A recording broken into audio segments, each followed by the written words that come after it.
My name is Leah Huggins. I'm a wife, a mother, and a proud U.S. Navy veteran. After 2 tours to Iraq, my husband was diagnosed with PTSD. My world spiraled out of control as fear, anxiety, doubt, and depression took over. I gave my life to Christ, took on a new mindset, and let go of the negativity of my past. I now help wives to find healing, encouragement, and strategy to overcome the effects of PTSD on their daily lives and in their marriage. So come on in and let's talk about it. Welcome to Marriage, Motherhood, and PTSD.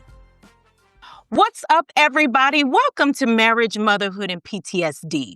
This is the place where I empower and encourage women to take back their life while I give them the tools that are needed for self-love, for growth, and development.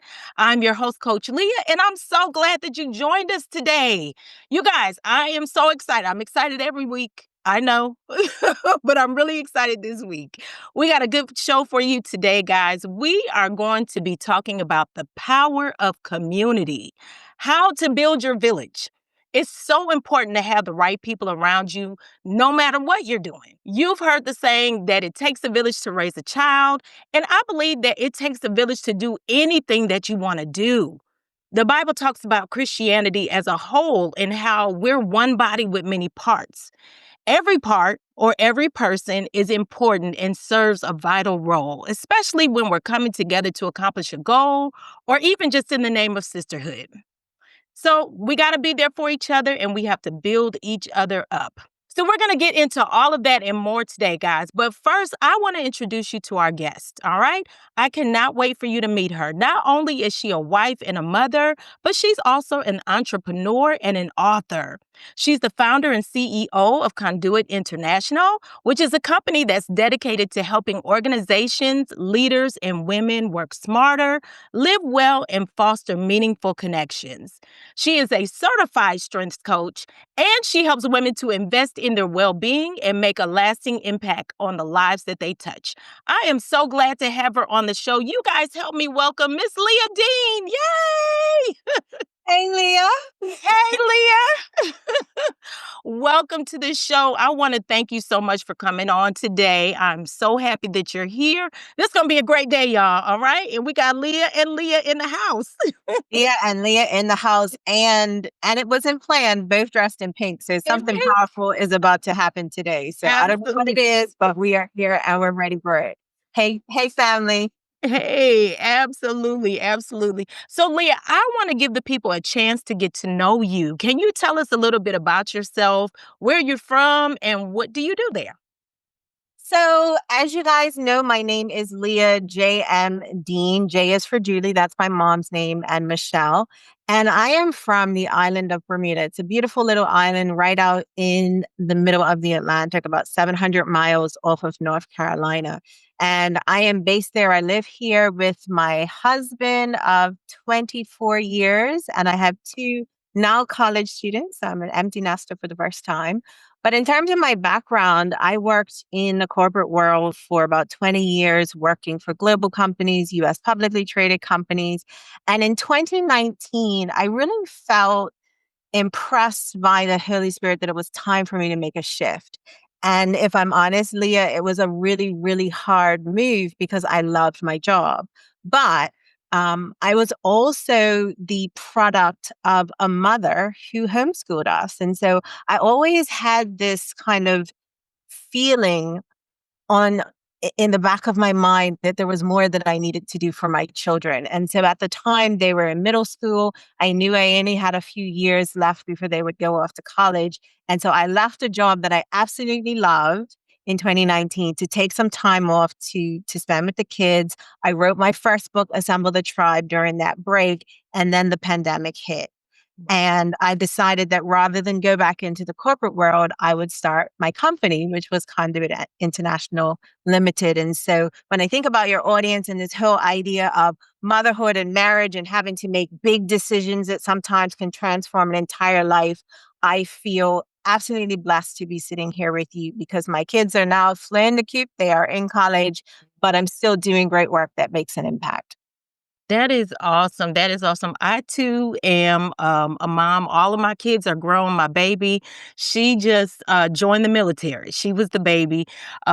She's still the baby, but she just joined the military. So I'm going through that empty nest thing. It's so weird. Life is really good with the empty nest. It's good, and it just takes some adjusting. So I went through a real big stage of depression when she left, and because she was the last one. It wasn't so bad when the other ones left, but she was the last one. So I always say I need to do a whole show on that and, and really talk about that, because that's a big thing that moms go through when their kids leave. Yeah, I'm not sure I can tell you just yet. I think my husband and I have had a total of 10 days Yeah. together in the house since we dropped them all off. So I think I'm still new in that department, but Yeah. I'm really grateful that I was able to invest in them and be here in the years before college. So Absolutely. That's wonderful. That's wonderful. So, as I mentioned before, Leah is an author, right? And I came to know her and her work through social media. So, we were both a part of a group, and she had made a post about receiving the first copies of her brand new book in the mail. And as I'm scrolling through, I see my name on a book. And I just so happened to be in a place where I was working on writing my first book, but I kind of got discouraged and I put it off to the side.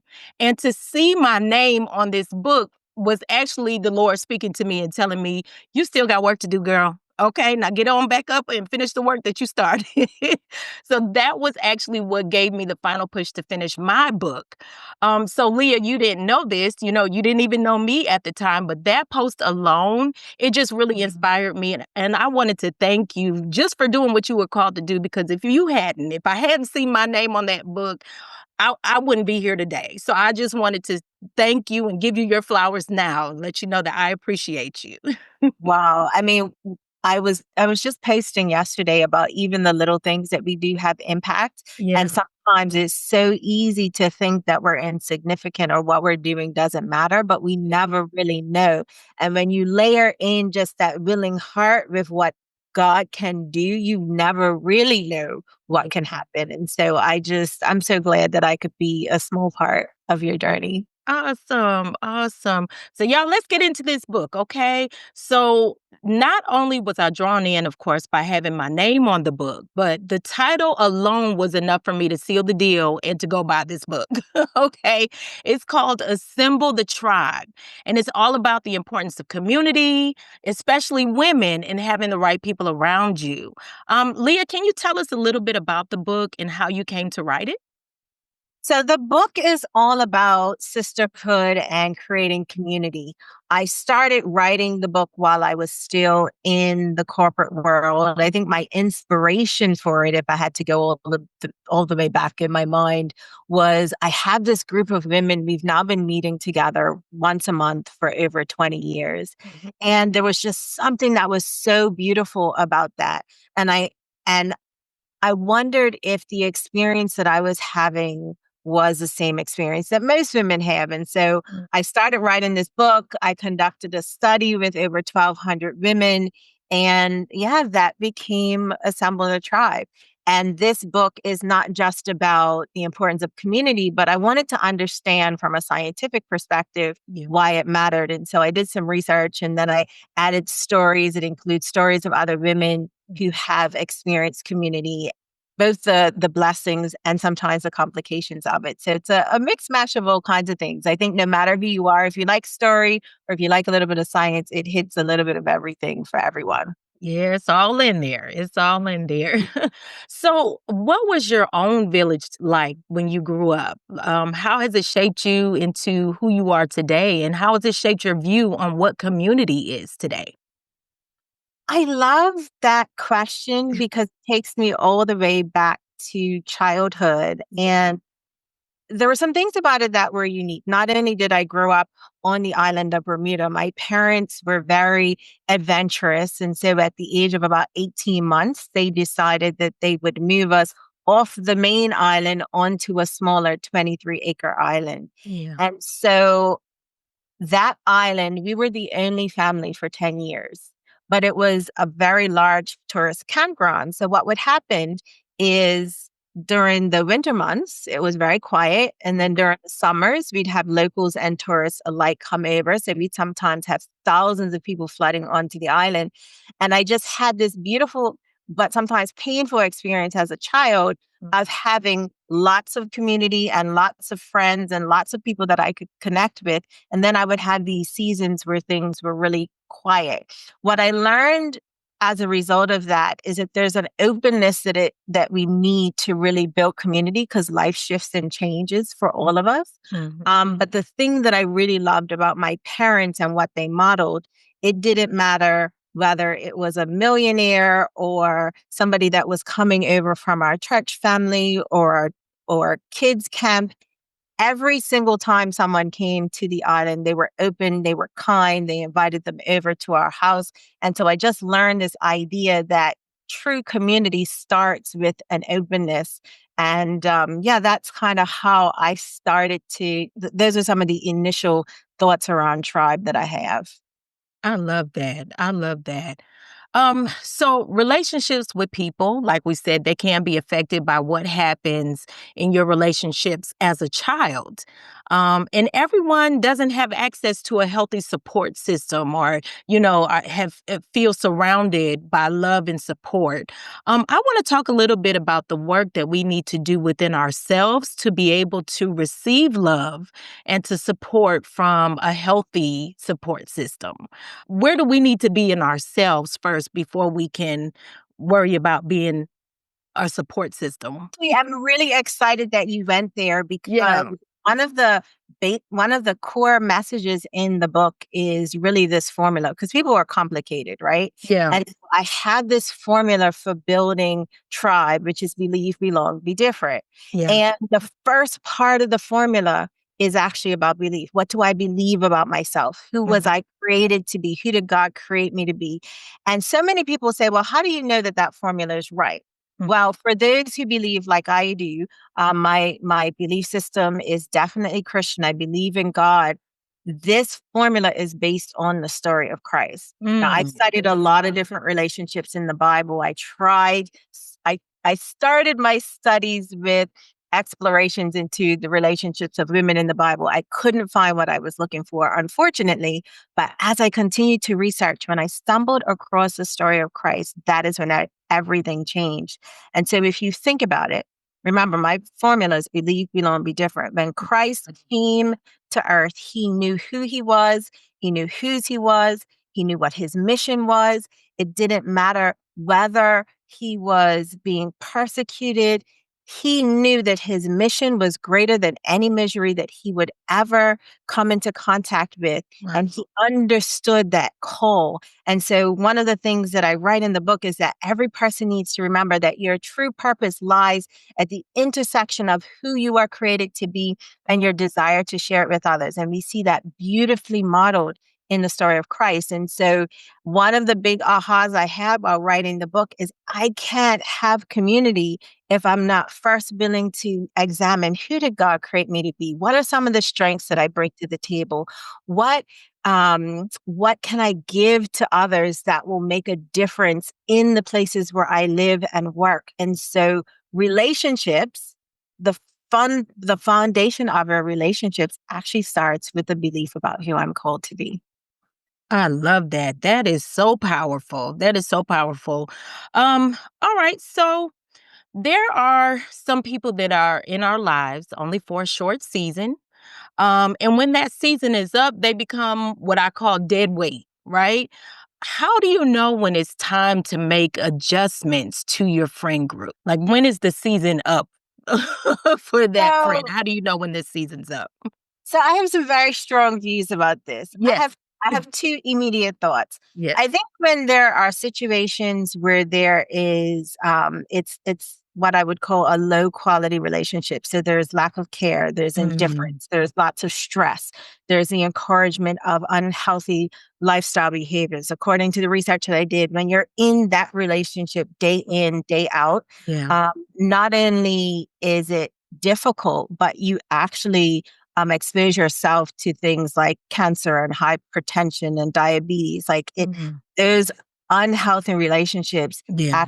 can reduce our lifespan and the quality of our lives. And so I think in situations where it's very unhealthy or there's abuse, maybe we need to walk away. Mm-hmm.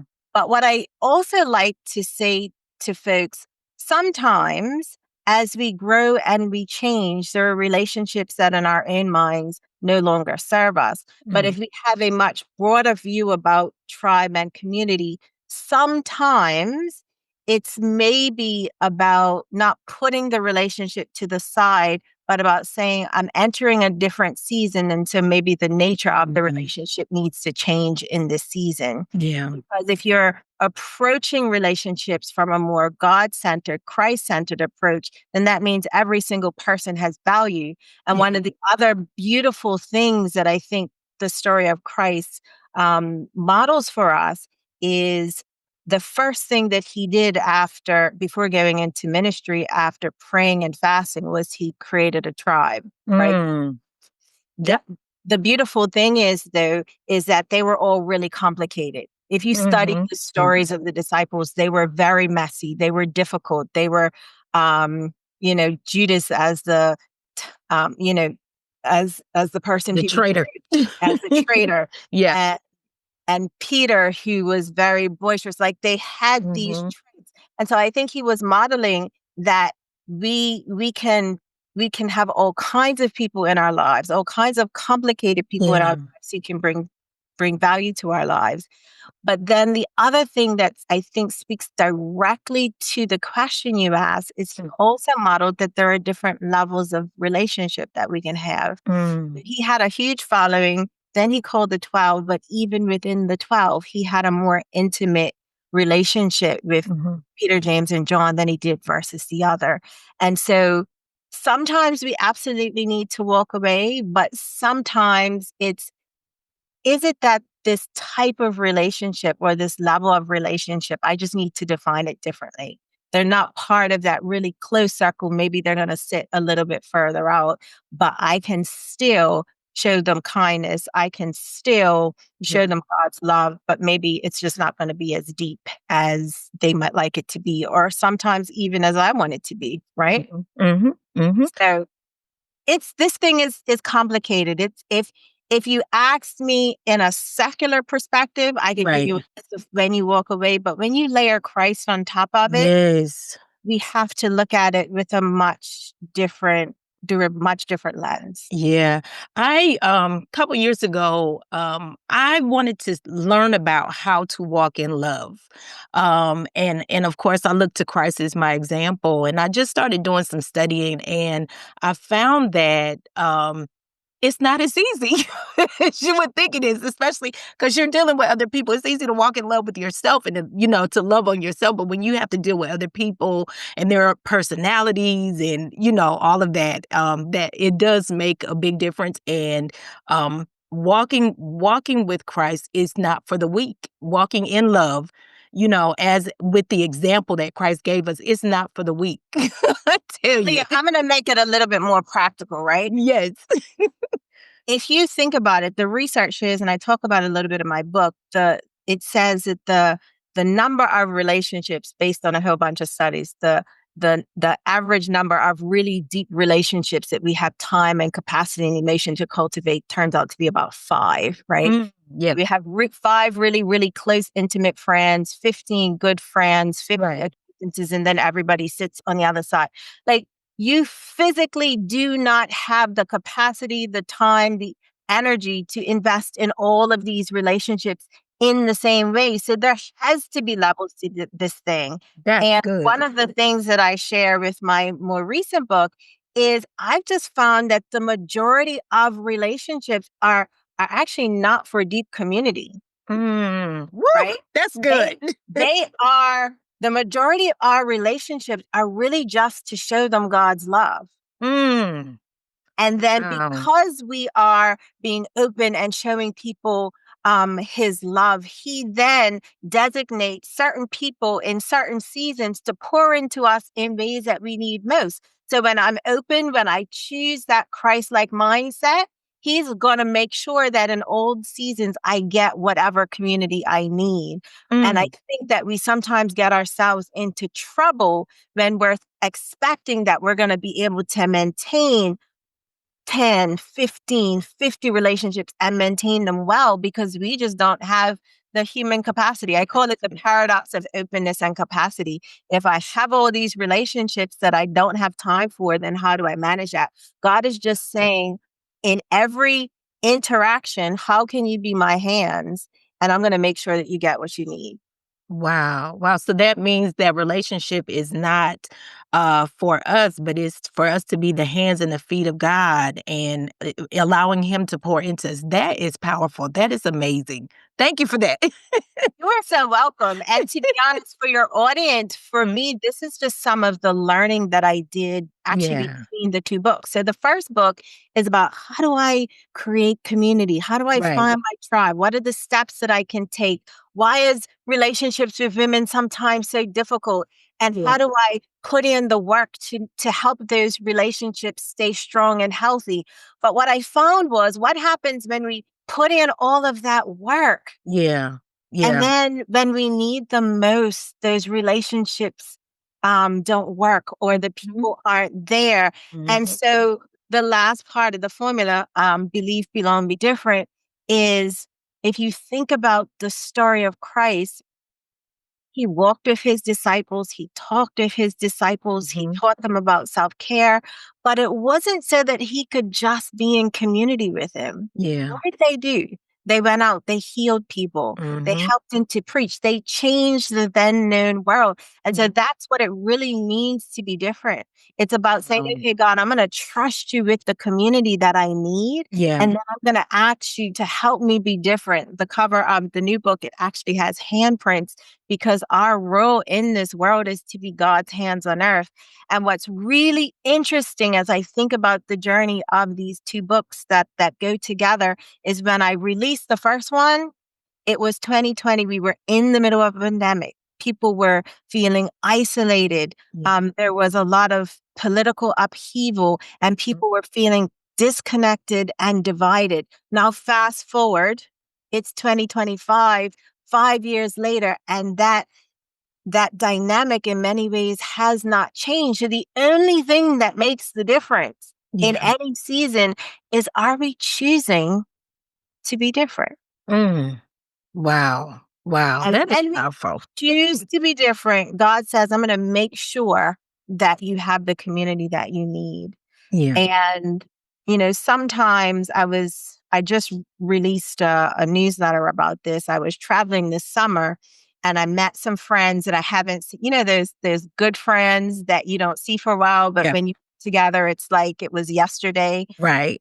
During those conversations, in more than one instance, I had these ladies share with me stories about relationships and friendships where they wanted the people to be there. Mhm. Whatever reason, they just were not there in their times of need. And they shared how disappointed and they were Mhm. trying to figure out, is it time for me to walk away? Because maybe they don't care about me in the way that they should. Mhm. And I was able to share with them is that sometimes we miss out on the community, the support that's right in front of us because we spend so much time focusing on the community that we have that isn't showing up in the way that we want. Wow. Right. Right. But if you think about everything that's happening in, you know, people's lives, Yeah. especially as they get older, sick parents, they have kids, they have complicated jobs, maybe they've lost a job. Like people are carrying some really heavy stuff. Yeah. So we talked about the fact that even though maybe those relationships weren't working the way that they should, consider the beauty of the moment that we had together to heal together, to talk Yeah. together. And Yeah. so I find that sometimes the support that we need comes from the community that's been here for a while. Mm. Maybe sometime God sends somebody new and we have Yeah. to recognize that gift when he sends it. Yeah. That's so good. That is so good. So going back to the example of Christ, I know we talked about how he had the disciples and I know that he handpicked each one of them. So what should our support group, or even first of all, should I be calling it a support group? I know your friend circle, they do support you, but what should our group look like? What characteristics do we need to look for in the people that we're calling to our group? So I like to use the word tribe. Tribe. Yes. Thank you. Yes. And one of the most important things that I have to share with your listeners about this whole idea of tribe, most women, and I speak about this all around the world, most women say my tribe is my close people, my bona fides, my sisters. The first thing I need you to do is redefine it. Wow. Tribe is not necessarily, and I get into like the deep weeds of it in the book, but tribe in its simplest form is just individually complex people who choose to come together to create relationship. That's the definition that I use. Okay. And if you notice, there's 3 C's in there. The first is complex. Every single person that you choose to enter into community with is complicated. They have experiences, they have responsibilities, they have biases. And so that's just letting you know, no matter who you connect with, it's not always going to be easy. We expect that it's just going to be a walk in the park. For those who are mothers, for those who have children, you will know that even your relationships with your family members are complicated. Absolutely. And so change your expectations. The second C in there is choose, right? Yeah. Because everyone's complicated, you're going to have to make some conscious choices. I'm not going to run away. I'm going to lean in. I'm not going to shut down. I'm going to have a conversation. So we're going to have to make some choices. And the last C is create, which is to bring something into existence. So tribe requires effort. Anything that's worth having is going to take some work. And so in the book, I talk about, I call it taking the dare. And when somebody is daring you to do something, sometimes it feels a little risky. So when you're taking new relationships or considering who to bring into your tribe, the first thing you got to do, the D, is just define what you want. Yeah. Are you looking for a girlfriend, a mentor, an exercise buddy? Like, what is it that you really need that's going to enrich your life right now? And then the A in taking the dare is to activate. Like, be honest with yourself. How much time, emotion, effort, energy do you really have to give in this season?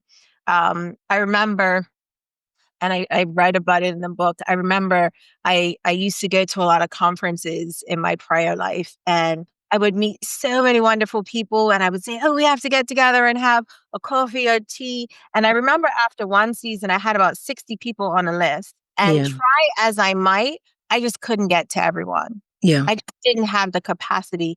And so really think about, like, how are you going to activate? Do you really have the capacity to be the one who makes it happen? Because if you're looking for somebody, you're going to have to put in some work. Hey, I want to connect. When can we get together? Here's what we're. It takes time to organize. Yeah. And then we have to actually reach out to the people. In my research, 59% of women said that if someone asked them to join a group, they were interested, and 26% were a little bit wary, but they were curious, which means the majority of us women, if somebody said, "Hey, I really want you to come into community with me," that research is saying 9 times out of 10, they're interested. Yeah. Yeah. And then I think the last piece of the dare, just in terms of building our tribes and community, is just to examine the motivation. Sometimes we bring people into community, but even though we have a plan, they're not really on the same page as us, which can create some problems. I had one group which was really about deep emotional support, and there was another person who joined the group who really just wanted to play games and go hang out and have dinners. And so we're having these deep conversations, and we figured out it wasn't a good fit. Really try to make sure that everyone's heart is in the same place. So that's kind of one of the many tools that I have in the book. Like, hey, take the dare, right?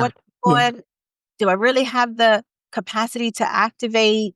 Who do I need to reach out to? Who might who might God be asking me to Mm-hmm. bring into my community? And Mm-hmm. then once I invite them, hey, here's what I really want from this relationship. What is it that you're looking for? And Yeah, just make sure that you're on the same page. that's good. That's good. So I am a military veteran and I'm a military spouse. So I've seen both sides of military life. As the service member, as the active duty service member, you are surrounded by people. But as a spouse, you're kind of there with your spouse.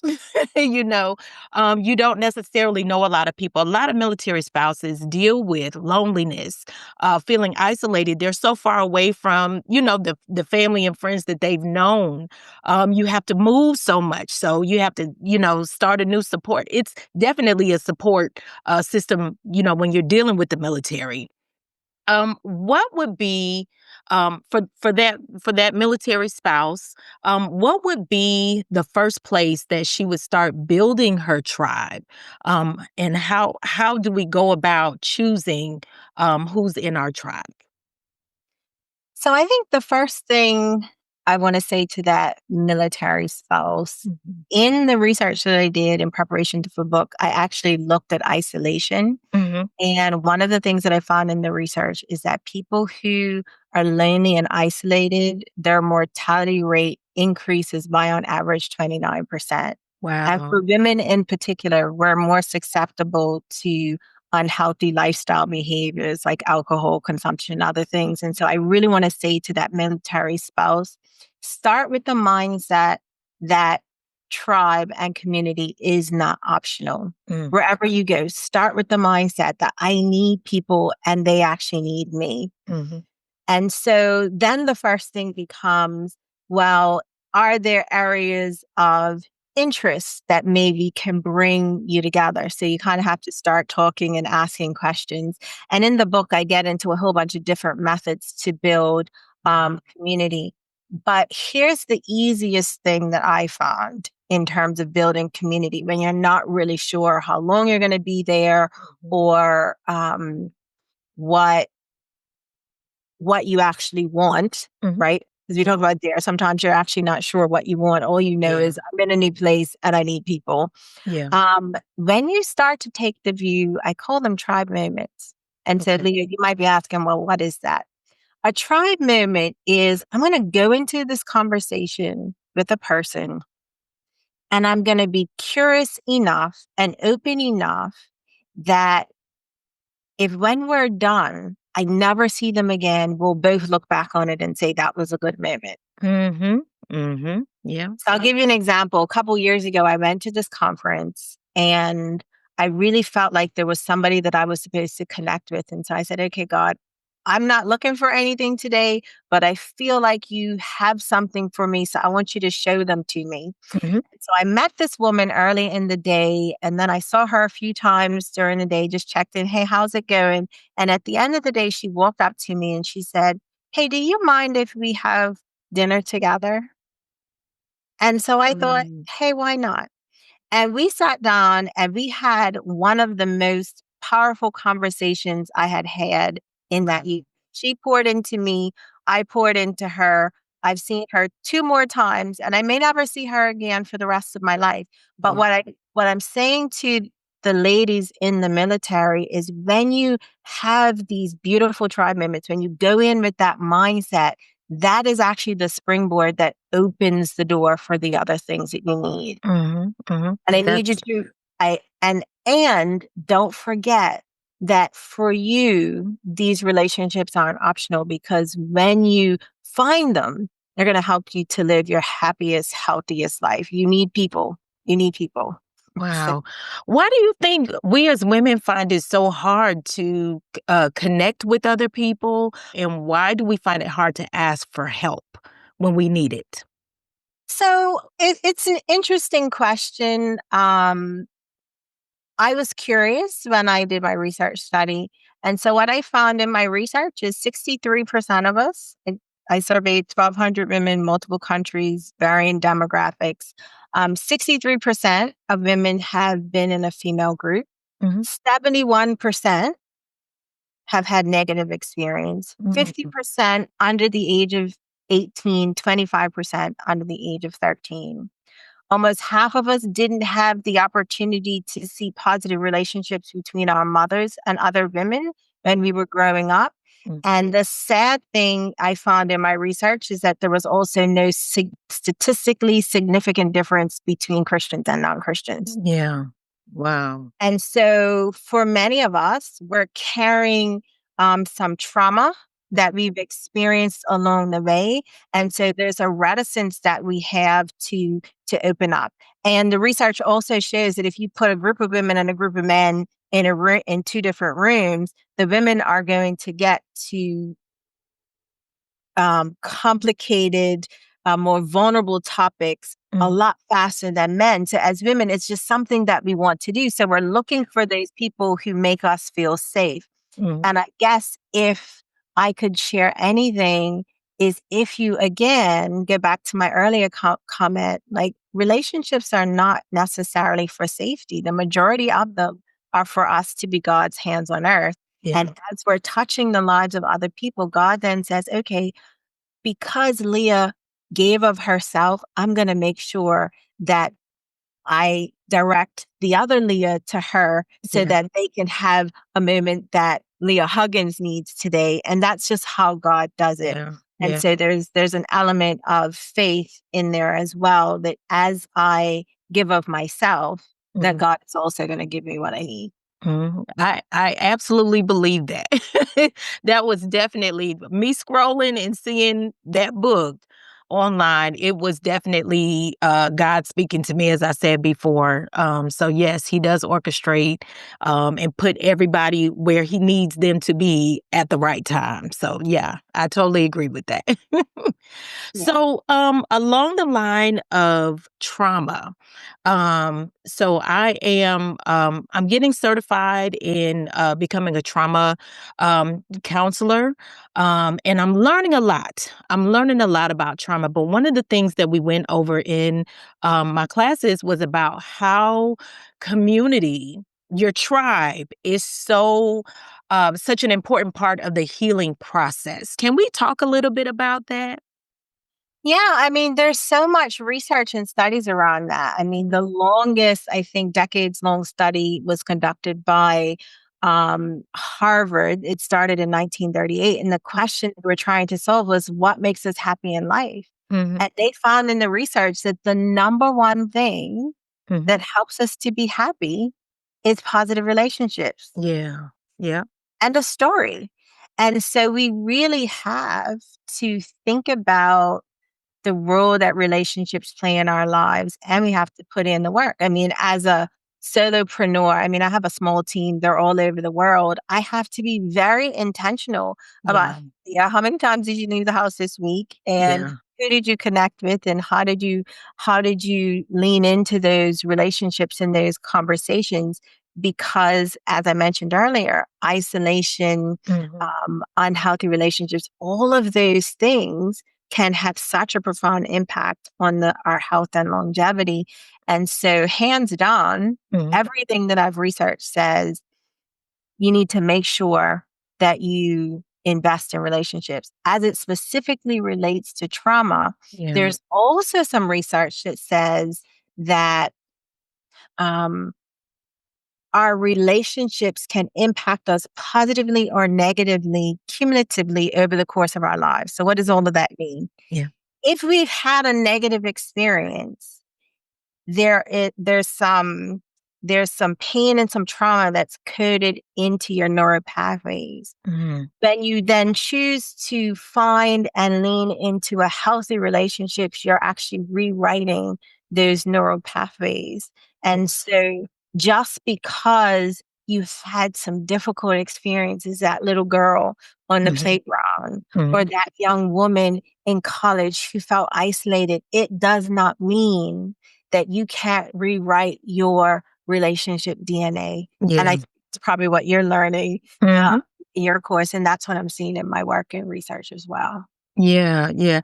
So there's a scripture in the Bible, and David's talking about my own familiar friend and talking about being offended or being betrayed, by someone that he loves and trusts. So what do you say to the person that struggles with trusting people after they've been hurt? There's a couple thoughts that come to mind. Mm-hmm. Just because someone says sorry Mm-hmm. doesn't mean that they get to occupy the same place in your heart. Yeah, Right? that's Sometimes good. we just have to exercise wisdom. Mm-hmm. And then there's other times that we're going to have to forgive, not for the other person, but so that forgiveness can set us free. Mm-hmm. The story that comes to mind is the story of Christ in the Garden of Gethsemane. Yeah. It's one of the devotions I wrote in here called "When Friendships Betray You." Mm. He's in the Garden of Gethsemane. He is so distressed that he is sweating blood, and he's saying to the three people who are closest to him in life, Mm-hmm. I need you to intercede for me. I need you to pray for me. Mm-hmm. And they're sleeping, Yeah. you know? And for many of us, we would come back and we would see our friends sleeping and we'd get frustrated, we'd be hurt, and then we'd go back into our prayer life. What Mm-hmm. I found out into our prayers, what I found interesting about that scene in the Garden of Gethsemane, Jesus actually doesn't do that. He actually wakes them up and says, like, hey, what are you doing? Yeah. Right? And sometimes we don't actually tell people what we need when they don't do the things that we expect. And so I think it's beautiful that he modeled. Like sometimes when people hurt you, it's not because they intend to, but sometimes we haven't been clear enough about what we need, but they don't meet our expectations. We know from the story that they went back to sleep, but at no point in the rest of Jesus's interactions with his disciples do we see that he held that over their heads. And so, Right. my mind, I think he said, you know what? I know their heart. I know that they disappointed me, but I know that there's still something that God has planned for them to do. And so I'm going to continue to engage in that relationship. So for the Mhm. person who's been hurt, there's no easy road back. Sometimes you have to protect. Yeah. Sometimes you have to say, this is what I need. Because more often than not, I find it's our own expectations that hurt us even more than the other person sometimes. Mhm, mhm. How do we go about setting healthy boundaries, so that I don't wanna say so that we don't get hurt, because there is no protecting you from not no protecting you from getting hurt. But how do we set up boundaries without feeling guilty, and without diminishing that relationship? So I think sometimes and I wouldn't say that I'm an expert in boundaries, but this is just the way that I think about it. I think Yeah. that you can still be a blessing with a boundary, Mm, right? So maybe you have a friend in your life where, they're somewhat toxic in the way that they interact with you. I think it's okay to say, you know what, maybe I'm not going to call them every day. I may call them once a week. mhm, mhm, Because I need to create that boundary to protect my mental health. But I can still be kind. I can still check on them. I can still send them a text and let them know that I care. And so I think if we want to get away from the guilt, think about how can I be a blessing and still have a boundary all at the same time. mm, Um, the other thing is, I would say, understanding that boundaries don't always feel comfortable mhm, and mhm. other folks won't always like the boundaries. Yeah. But I think, the Bible talks about being a peacemaker, not a peacekeeper, Mhm. right? Okay. Right? You have to make the peace, not Right. I sometimes got you. making the peace means you got to disturb somebody else's peace Yeah. by creating the boundary. So it's not a here's the exact answer. It's, can I be a blessing while still having a boundary? And what does that boundary need to be in order to protect my peace? Because I'm as important as the other person as well. Yeah, yeah, that's really good. That's good. So, and I want to go back a little bit, back to where we were talking about connecting with other women. What are some things that get in the way of connecting with other women? Whew. Um, all kinds of things. Yeah. It could be past pain or trauma. I have worked with a team of women who were all in their late 40s and 50s who were going through menopause, and there was all kinds of hormonal changes. Yeah. Um, there's interest. We want to connect with a person, but they're at a different stage in life. So there's all kinds of things that can keep us from connecting. But I found, especially for those of us that are believers, there's always a place where we can plug in. Hmm. But if we go back to taking the dare, defining what it is that you need Yeah. in your life in this season. Yeah. Like, I know because I'm an entrepreneur and because my team is all over the world, I actually need community. And so I joined a couple groups so that I can have community. So Yeah. again, I think it's not, I can't give you a list because it really starts with what is it in your heart Mhm. that you feel God is telling you that you need in your life at this moment. I do have ideas in the book, but I think on a spiritual level, because I know that's where your audience is, hey God, what is it that you want me to have right now? Who do Mhm. I need? And he speaks and he tells you, hey, Leah, go join this group, go Right. join this organization, but don't volunteer to do everything because you Mhm. need to protect your capacity because you need to be there for your family and your kids and whatnot. And I find when we ask, he gives us his answers. Yeah, yeah, absolutely, absolutely. We're just about finished. I just have a few more questions. This is so good. This is so interesting to me.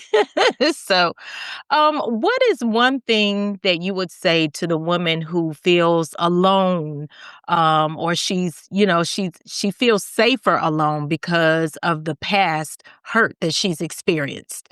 What do you say to her to encourage her for community? So I would encourage her to remember some of the research that I shared. If you are isolated and alone because of past hurt, Hmm. you can rewrite that pathway. Hmm.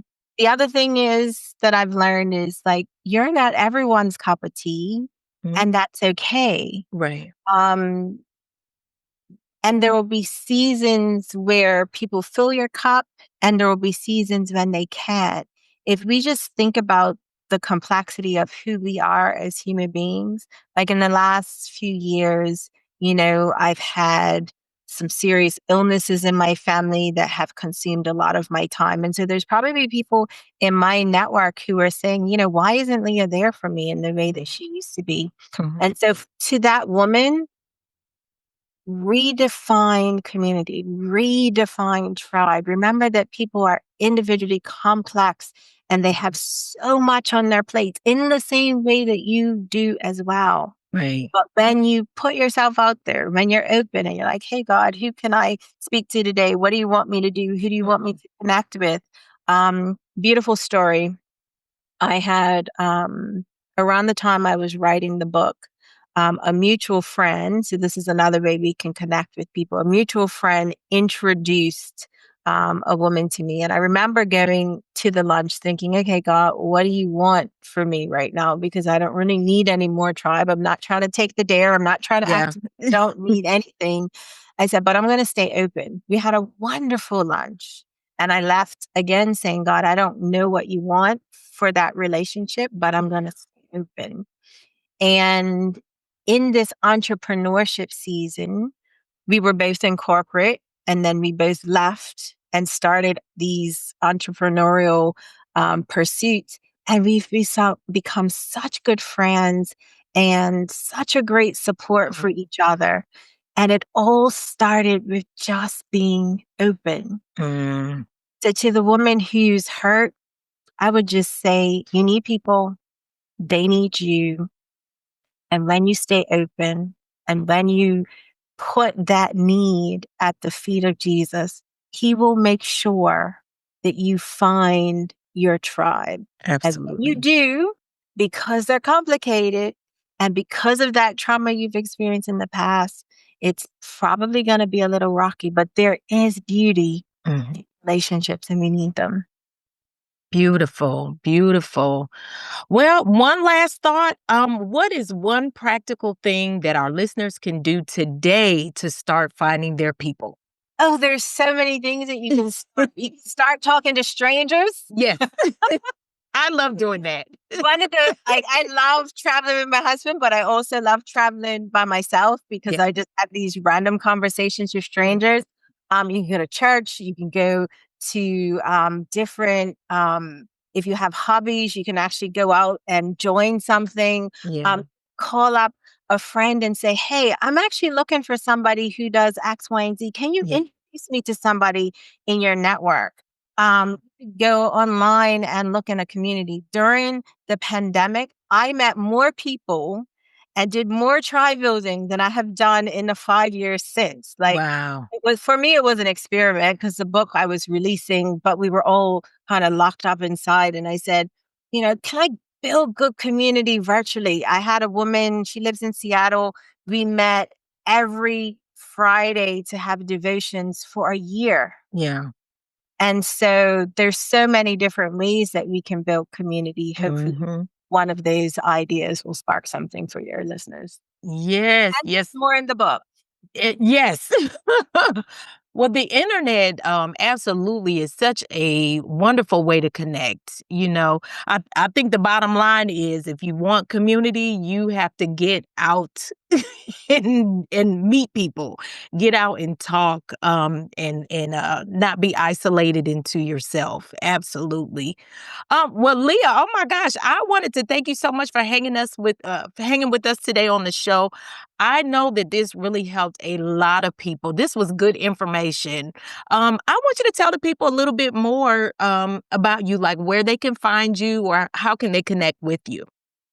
So my handle across the internet is Leah, LeahJM Dean. So if you go on LinkedIn, Instagram, Facebook, and my website is also www.leahjmdean.com. It's all the same. You will be able to find me. Once you get to my website, join the newsletter. I send out a newsletter every month on how to work smart, live well, and love people. And there's two other things that I want to give to your audience, and hopefully, Leah, you can link them in the notes. Yes. One is that girlfriend that I was telling you about. She actually wrote a song for the new book, Be Different. And so I want to share that with your audience. The Oh, song is wow. called Be Different. And I also want to gift them the portal.